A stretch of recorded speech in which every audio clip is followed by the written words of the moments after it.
Suppose करो मैं ही हूँ, मैंने अब नया घर लिया, मैं उसमें कदम रखूंगी तो मेरी लाइफ पे इफेक्ट करेगा क्या उसका कुछ? जी, बेसिक प्रिंसिपल वास्तु का यही है कि हम अपने नेचर से मैक्सिमम फायदा उठा सके, अपने नेचर के मैक्सिमम क्लोज आ सकें।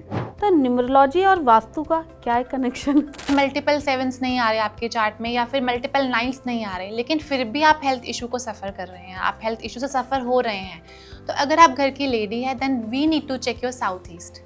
वास्तु अगर मैं अपने घर में देखूं या मेरी ऑडियंस देखे तो वो कैसे चेक करे? फर्स्ट स्टेप जो हमें करना है वो ये करना है कि घर का सेंटर आइडेंटिफाई करना है। नॉर्मली अगर स्क्वायर या रेक्टेंगुलर घर होता है तो बहुत इजी होता है, आप कदमों से ही अपना सेंटर निकाल सकते हैं। नॉर्थ ईस्ट जो है वो ईशान कोण होता है, हमारे घर का सबसे इंपॉर्टेंट डायरेक्शन होती है। रेमेडी के नाम पर है ना, घर में तोड़ फोड़ का जिक्र बहुत होता है, तो आपको क्या लगता है कि वास्तु कराना है तो तोड़ फोड़ जरूरी है? इसका आंसर हाँ भी है और ना भी है।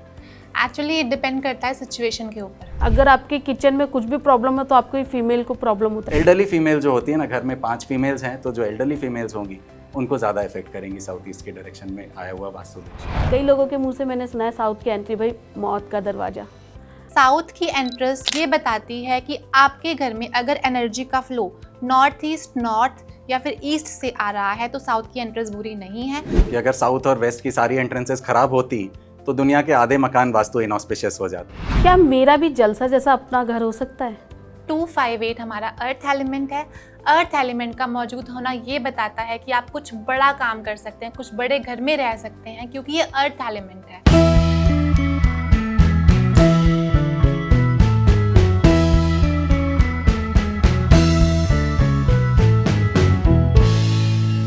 नमस्कार, आप सभी का स्वागत है KFE टॉक शो में। दोस्तों, हर किसी का सपना होता है कि उसका खुद का अपना घर हो, और वह जब अपने घर में कदम रखता है तो उसके साथ साथ कई बार खुशियां कदम रखती है और कई बार दुख कदम रखते हैं। उन्हें नहीं पता होता कि उनकी लाइफ में आखिर ऐसा क्या हुआ कि जिससे उनकी लाइफ ही बदल गई। यही सब जानने के लिए आज हमने अपने स्टूडियो में बुलाया है वास्तु एक्सपर्ट साकार मोहता जी को और साथ ही न्यूमरोलॉजी और वास्तु एक्सपर्ट ऋचा दुआ जी को। आप दोनों का KFE टॉक शो में तहे दिल से मैं स्वागत करती हूँ। Thank you ma'am, thank you so much.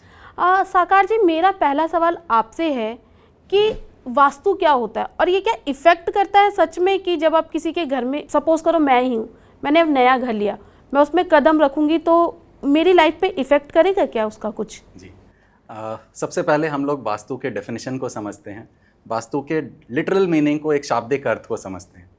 Vastu जो है, वास्तु का लिटरल मीनिंग होता है आपका ड्वेलिंग प्लेस, आप जहाँ रहते हैं, आप जहाँ वास करते हैं, वो आपका ड्वेलिंग प्लेस हो गया, वो हो गई वास्तु। और शास्त्र होता है एक ऐसी एनसाइक्लोपीडिया, एक ऐसा कंपेंडियम, एक ऐसी बुक जिसमें आपके ड्वेलिंग प्लेस से रिलेटेड सारी जो इन्फॉर्मेशन है वो हो, वहाँ हमें कैसे रहना है, कहाँ क्या चीज़ बनानी है, उन सारी चीज़ों की इन्फॉर्मेशन जो है उसे हम शास्त्र कहते हैं। तो वास्तुशास्त्र हो गया एक ऐसी कंपेंडियम या एक ऐसी एनसाइक्लोपीडिया जिसमें आपके घर से एसोसिएटेड, आपके अपने प्रेमाइसेस से एसोसिएटेड सारे रूल्स बताए गए हैं। तो ये वास्तुशास्त्र जो है ये भी हम पौराणिक काल से चला आ रहा है, और इसमें हमारे स्क्रिप्चर्स हैं, कई स्क्रिप्चर्स हैं जिसमें वास्तुशास्त्र का वर्णन आता है, वास्तु पुरुष मंडल का वर्णन आता है, और ये बहुत ही इफेक्टिव है। बेसिक प्रिंसिपल वास्तु का यही है कि हम अपने नेचर से मैक्सिमम फ़ायदा उठा सकें, अपने नेचर के मैक्सिमम क्लोज आ सकें, और इतना क्लोज आ जाएं कि हम नेचर के सबसे पहले तो एंटी बिल्कुल ना हो, और उसके बाद साइंटिफिक वे में हम नेचर का अपने लाइव्स में अपना फ़ायदा उठा सकें और नेचर के अगेंस्ट बिल्कुल ना जाएं। ऋचा जी, आप तो एक न्यूमरोलॉजिस्ट भी हैं, साथ में वास्तु एक्सपर्ट भी है, तो न्यूमरोलॉजी और वास्तु का क्या है कनेक्शन? न्यूमरोलॉजी एंड वास्तु आपस में इंटरकनेक्टेड है। मान लीजिए आपका बर्थ चार्ट बहुत स्ट्रॉन्ग है, आपका ड्राइवर कंडक्टर कॉम्बिनेशन बहुत स्ट्रॉन्ग है, आपके चार्ट में पावरफुल प्लैनेट्स बैठे हुए हैं, लेकिन फिर भी आपकी लाइफ में कोई प्रॉब्लम चल रही है। मान लीजिए कि एंटी कॉम्बिनेशन नहीं है आपका और मल्टीपल 7s नहीं आ रहे आपके चार्ट में या फिर मल्टीपल 9s नहीं आ रहे, लेकिन फिर भी आप हेल्थ इशू को सफ़र कर रहे हैं, आप हेल्थ इशू से सफ़र हो रहे हैं, तो अगर आप घर की लेडी है then we need to check your south east. तो अगर आपके साउथ ईस्ट में डिफेक्ट होगा then you will definitely face the health problems. अच्छा, तो जैसे अगर आपका बर्थ चार्ट अच्छा है, अगर आपकी डेट ऑफ बर्थ अच्छी है, तो भी क्या वास्तु इफेक्ट करता है आपकी लाइफ पर? Yes, definitely. जैसे हमारी बॉडी में 5 तत्व हैं, जल, वायु, अग्नि, पृथ्वी, आकाश, ठीक है, अगर वो डिस्टर्ब होंगे तो क्या होगा, हमें समस्याओं का सामना करना पड़ेगा, हमें हेल्थ इश्यूज होंगे बहुत सारे। इन द सेम वे हमारा जो घर है, हमारे जो वास्तु है, वो भी इन 5 तत्वों से मिलकर बना हुआ है, जल, वायु, पृथ्वी, अग्नि, आकाश। तो अगर कोई भी एलिमेंट डिस्टर्ब होगा तो वहाँ पर जो भी उस पर्टिकुलर जोन से रिलेट करता है, मान लीजिए कि नॉर्थ ईस्ट में कोई डिफेक्ट है, अगर नॉर्थ ईस्ट में कोई डिफेक्ट होगा तो male will be the sufferer. In the same way अगर ईस्ट में कोई डिफेक्ट होगा तो आपके जो घर में रहने वाले बच्चे हैं वो पढ़ाई में कॉन्सेंट्रेट नहीं कर पाएंगे। मोटा मोटा अगर मैं कहूँ, वास्तुशास्त्र हमें ये कहता है कि हमें इन 5 तत्वों को बैलेंस करना है। अगर कहीं पर भी कुछ गड़बड़ हुई तो उसका इफ़ेक्ट वहाँ पर रहने वाले लोगों को देखना पड़ेगा। तो अगर आपका चार्ट बहुत स्ट्रांग है, बहुत अच्छा ड्राइवर कंडक्टर कॉम्बिनेशन है, लेकिन फिर भी आपको लाइफ में प्रॉब्लम्स आ रही हैं, that time we need to check the vastu of your house. Sakar ji, Richa जी की बातें सुन के तो अब मुझे भी थोड़ा इंटरेस्ट आ रहा है। तो मैं आपसे जानना चाहती हूँ कि वास्तु अगर मैं अपने घर में देखूँ या मेरी ऑडियंस देखे तो वो कैसे चेक करें? जी, ये बहुत ही अच्छा सवाल है, क्योंकि लोग ये नहीं समझते हैं कि मैं अपने घर का वास्तु थोड़ा बहुत कैसे देख सकता हूँ। तो सबसे पहले फर्स्ट स्टेप जो हमें करना है वो ये करना है कि घर का सेंटर आइडेंटिफाई करना है। नॉर्मली अगर स्क्वायर या रेक्टेंगुलर घर होता है तो बहुत इजी होता है, आप कदमों से ही अपना सेंटर निकाल सकते हैं। Left right east west north south निकालने के लिए आप एक सेंटर निकाल लिया आपने। सेंटर पे खड़े होकर के आपको डायरेक्शंस देखने हैं। तो आपको अपने कंपास से देखना है, जहाँ 0 डिग्री दिखाएगा वो एग्जैक्ट नॉर्थ है, जहाँ 45 डिग्रीज दिखाएगा वो नॉर्थ ईस्ट है, जहाँ 90 डिग्रीज दिखाएगा वो ईस्ट है। तो इस प्रकार से पूरा 360 डिग्रीज में आपके सारे अलग अलग डायरेक्शंस होते हैं। तो आपको सेंटर पे खड़ा होना है और उसके बाद डायरेक्शंस देखने हैं। तो सबसे पहले आपने डायरेक्शन निकालना समझ लिया। अब डायरेक्शंस में हर डायरेक्शन का अपना अपना एट्रीब्यूट होते हैं। हर डायरेक्शन के जो एट्रीब्यूट्स होते हैं, आपको उन एट्रीब्यूट्स के रिस्पेक्ट में आपको काम करना है। जैसा कि ऋचा जी ने बताया कि 5 तत्व जल, वायु, अग्नि, पृथ्वी और आकाश, इनके अपने अपने डायरेक्शंस हैं और इन डायरेक्शंस के अकॉर्डिंगली ही हमें 5 तत्वों को बैलेंस करना होता है। अब अगर आप खुद अपने घर का वास्तु कर रहे हैं तो 2-3 बातों को आपको ज़रूर इम्पॉर्टेंटली देखना है। और स्पेशली अगर आप नए घर को परचेज़ करने जा रहे हैं तो ये तो हमेशा करना ही करना है। जब भी आप विज़िट पे जाएं अपने नए घर को परचेज़ करने के लिए, या जब लेआउट में पसंद कर रहे हों, तो इस चीज़ का ध्यान ज़रूर रखना है। सबसे पहली बात, नॉर्थ ईस्ट को देखना है अपने घर का। नॉर्थ ईस्ट जो है वो ईशान कोण होता है, हमारे घर का सबसे इम्पॉर्टेंट डायरेक्शन होती है। इम्पॉर्टेंट इसलिए होती है कि एनर्जी का जो फ्लो है वो नॉर्थ ईस्ट से हमारे घरों में प्रवेश करता है। तो नॉर्थ ईस्ट को अगर आप ऐसे भी देखें, साइंटिफिकली भी समझें, तो हमारी अर्थ जो है ईस्ट टू वेस्ट मूव कर रही है और सनरेज भी जो है, इसीलिए ईस्ट से हमारा सूर्योदय होता है। और अगर आप देखें तो हमारा अर्थ जो है टिल्टेड भी है, तो इसीलिए नॉर्थ ईस्ट यानी कि जो अरुणाचल प्रदेश है इंडिया का, वहाँ सबसे पहले सुबह होती है। हमारे घरों में जो सूर्य की सबसे पहली किरण है वो नॉर्थ ईस्ट पे पड़ती है। तो नॉर्थ ईस्ट का इम्पॉर्टेंस बहुत ज़्यादा है। सुबह की जो पुरवैया हवा जो चलती है, जिसको नॉर्थ ईस्टर्ली विंड्स कहते हैं, वो बहुत एनर्जेटिक होती है। इतनी एनर्जेटिक होती है कि हम कहते हैं कि हमारा नॉर्थ ईस्ट खुला होना चाहिए ताकि वो सूर्य की पहली किरण हमें मिले, ताकि हमें जो पुरवैया हवा है वो हमें मिले। और इसी कारण नॉर्थ ईस्ट को हमें साफ़ रखना है, खाली रखना है, खुला रखना है। ओपन टू एयर भी रख सकते हैं हम उसको, बालकनीज़ अगर हो हमारे घरों में नॉर्थ ईस्ट में तो बहुत ही अच्छा है।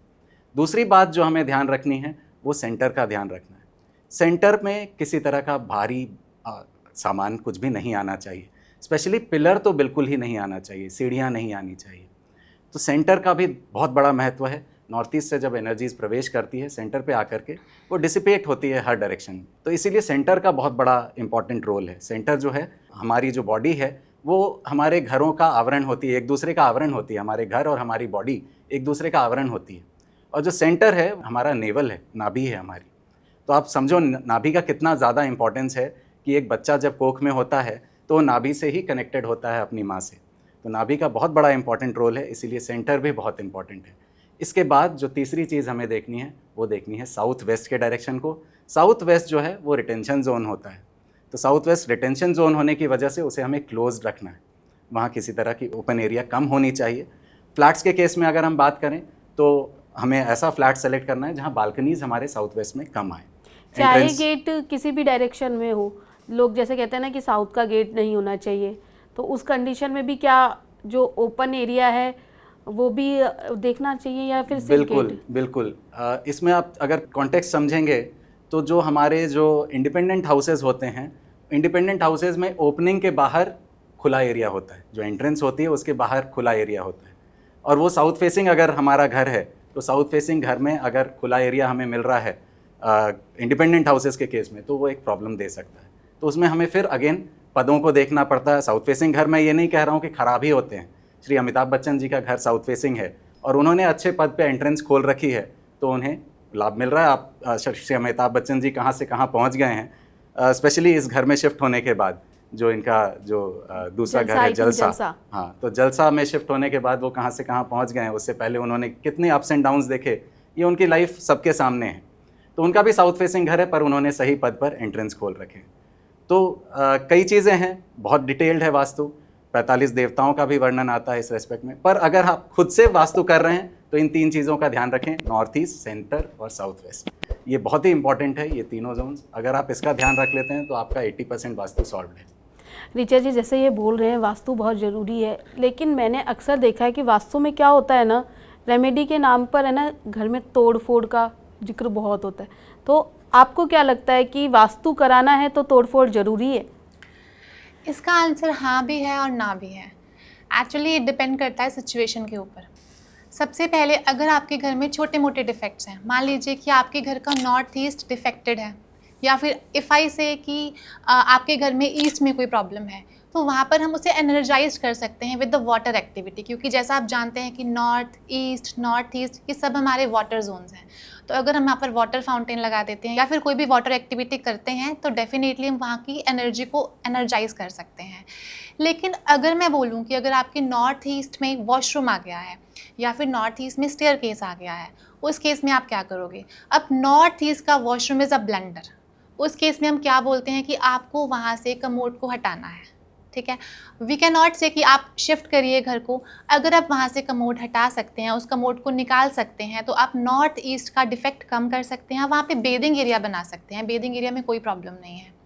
लेकिन वहाँ पर अगर कोई पिलर आ गया है, वहाँ पर अगर कोई स्टेयर केस आ गया है, that creates major problem, right.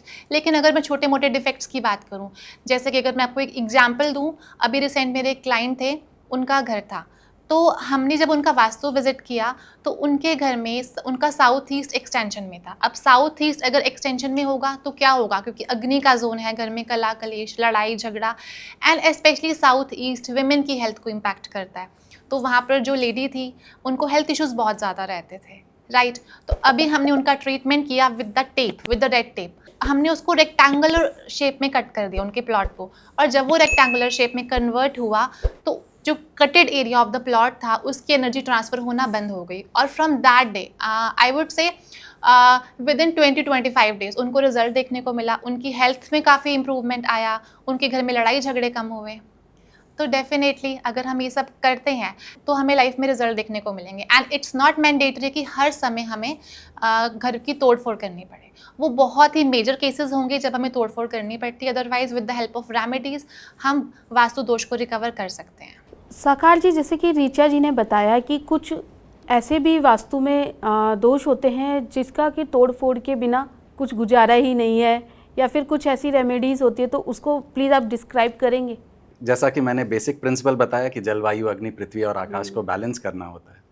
अब अगर हम अपने घरों को देखें तो सबसे मेजर प्रॉब्लम कॉज करने वाली जो चीज़ होती है ना, वो टॉयलेट्स, किचन्स और सेंटर में भार होता है, या हम जब क्लटर कर देते हैं कहीं पर तो वो मेजर दोष क्रिएट करते हैं।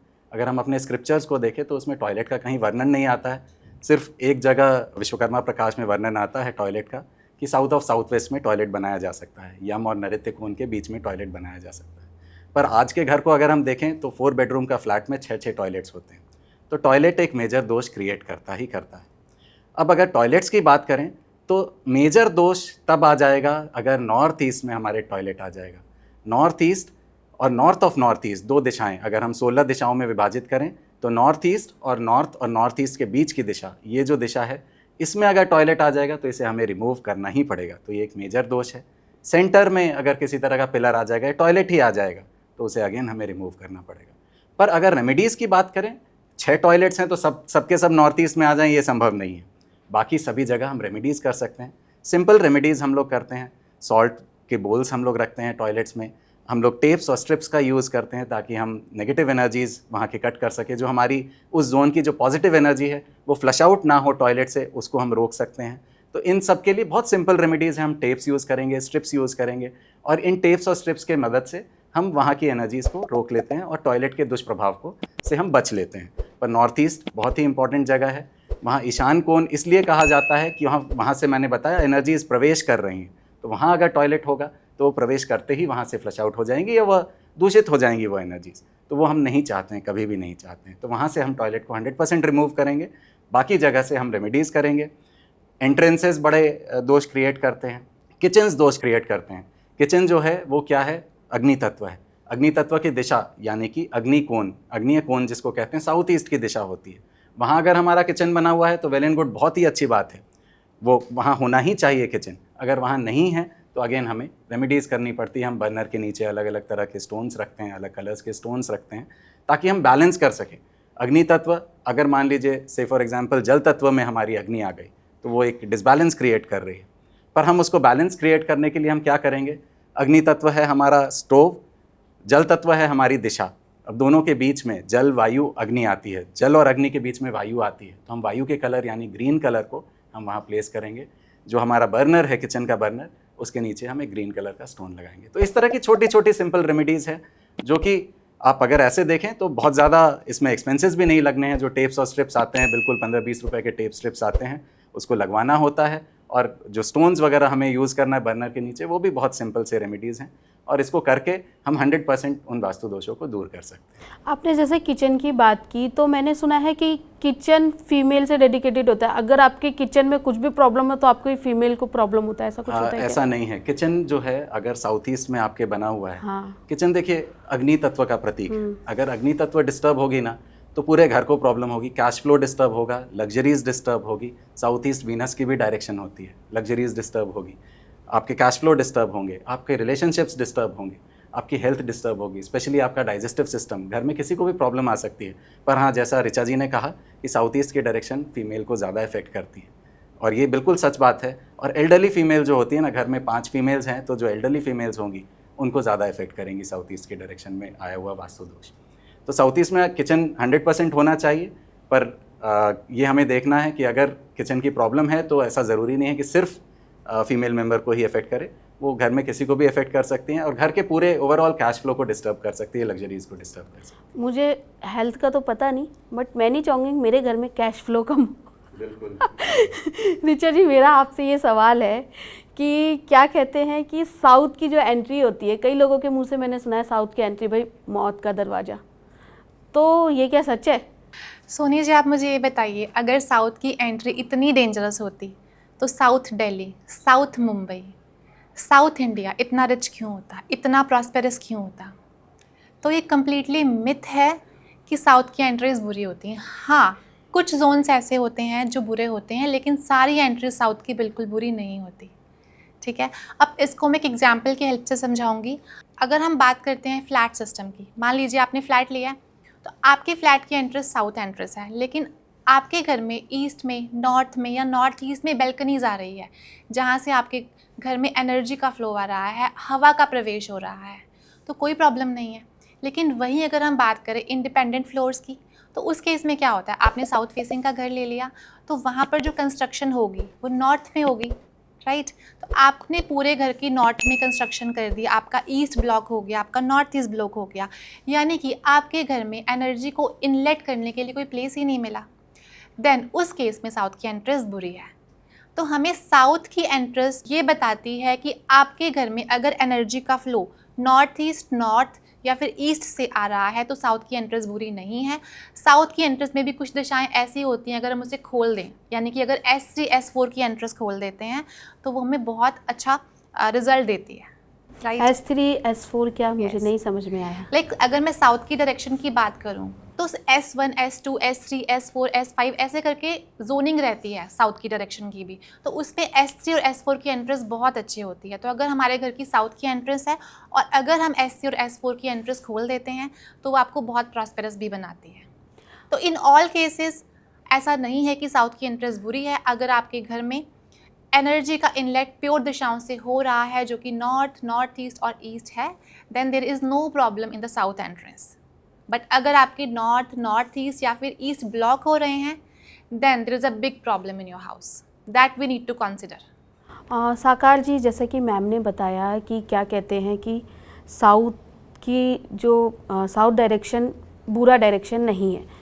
तो लेकिन मेरा एक क्वेश्चन ये है, लोग कहते हैं साउथ वेस्ट बहुत डेंजरस है, वहाँ पर अपना मेन गेट नहीं होना चाहिए। अब फ्लैट है, फ्लैट में तो भाई बिल्डर देखेगा नहीं कि साउथ वेस्ट है या साउथ है या ईस्ट है या वेस्ट है, तो उस कंडीशन में हम लोग फ्लैट का वास्तु कैसे देखें? कुछ डिफरेंसेस आ जाते हैं फ्लैट के रेस्पेक्ट में और इंडिपेंडेंट हाउसेस के रेस्पेक्ट में। जैसे मैंने पहले भी बताया कि अगर साउथ और वेस्ट की सारी एंट्रेंसेस ख़राब होती तो दुनिया के आधे मकान वास्तु इनऑस्पिशियस हो जाते। तो जैसा तो नहीं है, क्योंकि साउथ में आपने अभी ऋचा जी ने बताया ही कि साउथ, हर सिटी का साउथ, इंडिया का साउथ प्रॉस्परस ज़्यादा है।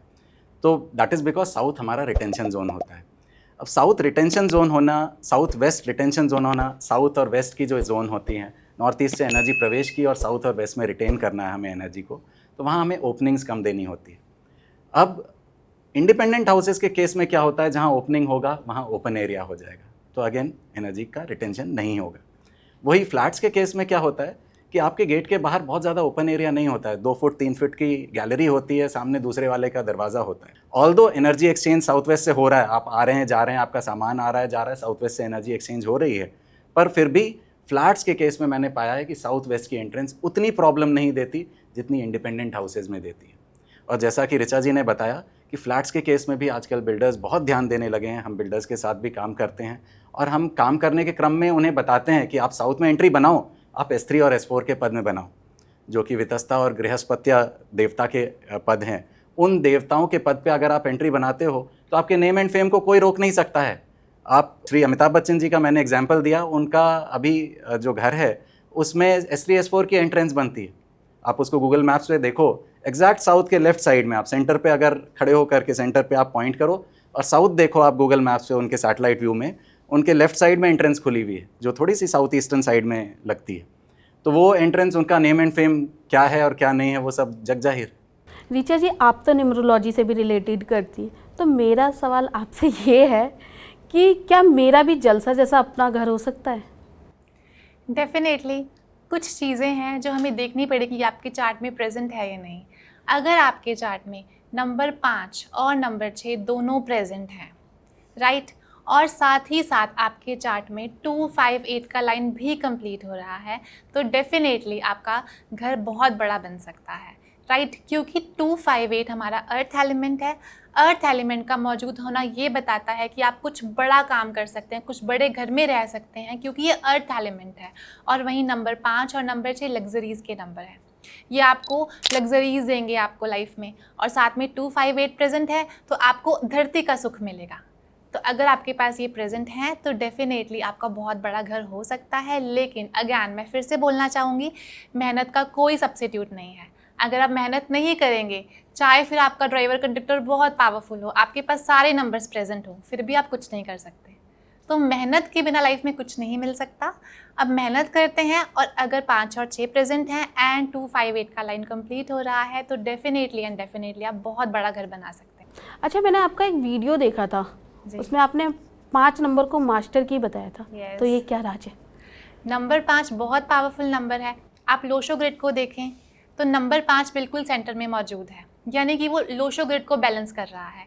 इन द सेम वे अगर आप काउंटिंग लिखते हैं 1 से लेकर 10 तक, तो 5 के ऊपर भी 4 नंबर है, 5 के नीचे भी 4 नंबर है, यानी कि नंबर 5 बिल्कुल सेंटर में मौजूद है। तो नंबर 5 बैलेंस का कारक है, स्टेबिलिटी का कारक है। नंबर 5 बुध है। बुध क्या है? बुद्धि आपकी बुद्धि है, बुद्धि आपका बैलेंस है, और बुद्धि एक ऐसा प्लैनेट है जिसका कोई भी एनिमी नंबर नहीं है।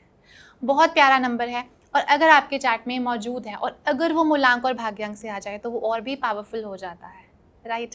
तो अगर नंबर 5 प्रेजेंट है, then your birth chart is very strong and success is sure for you and you have the power to bounce back. ऐसा होगा, आप लाइफ में बहुत बार गिरेंगे, राइट, लेकिन नंबर 5 ना आपको बाउंस बैक करने की पावर देता है। आप बार बार गिरते हैं लेकिन हिम्मत नहीं हारते, आप फिर से उठते हैं। तो ये पावर है नंबर 5 की। तो इसीलिए मैं उसको मास्टर की बोलती हूँ कि अगर आपके पास नंबर 5 है तो आप कुछ बहुत बड़ा करने के लिए पैदा हुए हैं, and you are blessed people. Sakar ji, मेरा आपसे ये सवाल है कि सवाल क्या, एक रेमेडी है कि आप हमारी ऑडियंस को बताएं कि वो अपने घर की एनर्जी को कैसे पॉजिटिव करें। अभी तक जो भी हमने डिस्कशंस किया, एक डायरेक्शन लेवल पे समझा कि कहाँ क्या क्या तत्व हैं, कहाँ क्या नहीं है। इसके ऊपर आता है एनर्जी लेवल का वास्तु। हम कहीं भी किसी भी घर में जाते हैं, किसी भी जगह पे जाते हैं, एक वाइब फील करते हैं, एक अलग तरह की वाइब। मंदिर में जाते हैं एक अलग वाइब फील करते हैं, मस्जिद में जाते हैं अलग वाइब, किसी एक गेम जोन में जाते हैं वहाँ एक अलग वाइब फील होती है, स्कूल्स कॉलेजेस में एक अलग एनर्जी फील करते हैं। तो ये जो एनर्जीज़ हैं ये हमारे घरों में भी है, और कितना भी अच्छा वास्तु हो, अगर एनर्जी घर की ख़राब है तो ये एक बहुत बड़ा वास्तु दोष है। तो सबसे पहला काम जो हमें करना है अपने घरों की एनर्जीज़ को अच्छा रखने के लिए, या अपने किसी भी प्रेमाइसेस, घर, ऑफिस, दुकान, एक तो हम ये हैबिट बनाएं कि हम फुटवेयर अपना बाहर ही खोल करके आएँ।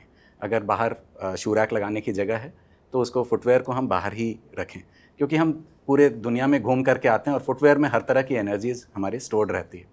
अगर किसी कारणवश हम फुटवेयर के जो रैक को हम बाहर नहीं लगा सकते हैं तो हम अंदर लगा सकते हैं। उस केस में हमें क्या करना है कि हमें जूतों को बाहर ही अच्छे से स्टॉम्प करके, झाड़ के, वहीं खोल करके और फिर अंदर लाना है और शू रैक में रख देना है और क्लोज़ कर देना है shoe rack. Shoe rack should be closed shoe rack if it is inside the house.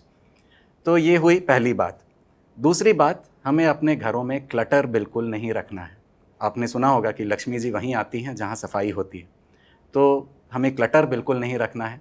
हम कोई भी चीज़ खरीद के लाते हैं अपने बाज़ार से, तो हम तभी खरीद के लाते हैं जब हमारी एनर्जी और उस सामान की एनर्जी सिंक में होती है, और जब हम किसी चीज़ को यूज़ करना बंद कर देते हैं तो हमारी एनर्जी और उस सामान की एनर्जी सिंक में नहीं है, एंटी चल रही है। अब ये एंटी एलिमेंट्स अगर हमारे घर में बढ़ते चले जाएं, हम जमा करते जाएं सामान को अपने घरों में, तो क्या होगा कि ये एंटी एनर्जी हमारे पॉजिटिव एनर्जी को दबाने लगेगी और हमारी जो कार्य करने की क्षमता है ये कभी पूरी नहीं हो पाएगी। तो ऐसे सामान जिसको आपने 6 महीने से ज़्यादा यूज़ नहीं किया है, ऐसे सामानों को आप या तो डोनेट कर दें या डिस्कार्ड कर दें या स्क्रैप कर दें। तो ये सामान हमारे घर में बिल्कुल भी नहीं होने चाहिए जिसको आपने 6 महीने से जिस सामान को आपने यूज़ नहीं किया। फिर हम कुछ 2 तरह की एनर्जी को हम प्योरीफाई करने के लिए पहले क्लेंजिंग करते हैं और क्लेंजिंग के बाद एनर्जाइज करते हैं। तो पहले हमें घरों को क्लेंज करना है। क्लेंज करने के लिए कुछ छोटी छोटी रेमेडीज़ हम लोग करते हैं। सॉल्ट एक बहुत बड़ा क्लेंजर है। सॉल्ट जो है नेगेटिव एनर्जीज़ को एब्जॉर्ब करता है, तो सॉल्ट के बोल्स हमें अपने घर के कोनों में रखने चाहिए। नेचुरल सॉल्ट अगर हम यूज़ करते हैं तो वो ज़्यादा अच्छा है। सेंधा नमक या रॉक सॉल्ट जिसको कहते हैं, या सी सॉल्ट, ये हम यूज़ करते हैं तो ज़्यादा अच्छा है। तो ये नेगेटिव एनर्जीज़ को एब्जॉर्ब कर लेंगे। और हर सैटरडे टू सैटरडे अगर आपको लगता है नेगेटिव एनर्जीज ज़्यादा हैं तो हर 2 दिन 3 दिन पे इस सॉल्ट को फ्लश आउट कर देना है और नया सॉल्ट रख देना है, क्योंकि सॉल्ट को एनर्जी एब्जॉर्ब करने की एक क्षमता है, वो एब्जॉर्ब कर ले, उसके बाद उसको फ्लश आउट कर देना है। इसके बाद हम mustard seeds, yellow mustard seeds का यूज़ करते हैं, ये भी एक बहुत बड़ा क्लेंजर है। फिर अगर एनर्जाइज़र्स की बात करें तो कई तरह के एनर्जाइज़र्स हम यूज़ करते हैं। हम कपूर यूज़ करते हैं, भीमसेनी कपूर यूज़ करते हैं एनर्जाइज़ करने के लिए घरों को। एनर्जाइज़ करने के लिए हम अगर अपने घरों में किसी मंत्र का उच्चारण करवाएं, एक आजकल तो साउंड बॉक्स आते हैं, ओम का उच्चारण करवाएं, गायत्री मंत्र का उच्चारण करवाएं, तो ये एनर्जी को मल्टीपल फोल्ड्स इम्प्रूव करती हैं। तो डायरेक्शनल लेवल पे तो हमें सब कुछ देखना ही है कि नॉर्थ ईस्ट खुला रहे, साउथ वेस्ट बंद रहे, पर इसके अलावा हम अगर ये उपाय, छोटे छोटे उपाय करते हैं तो हमारे घर में एनर्जीज़, सबसे पहले तो हम रोक ही देंगे नेगेटिव एनर्जीज़ को आने से। अगर आ भी जाएं तो हम ये क्लेंजिंग और एनर्जाइजिंग दोनों का काम हम घर के छोटे छोटे सामानों से हम ये कर सकते हैं। और ऋचा जी, चलते चलते मैं आपसे जानना चाहूँगी अपने ऑडियंस के लिए न्यूमरोलॉजी से related sweet and short remedy. या श्योर। सबसे पहले अगर हम अपने नंबर 5 को बैलेंस करते हैं, क्योंकि नंबर 5 की रेमेडी एक ऐसी रेमेडी है जो हर कोई कर सकता है, चाहे फिर वो कोई भी डेट ऑफ बर्थ हो।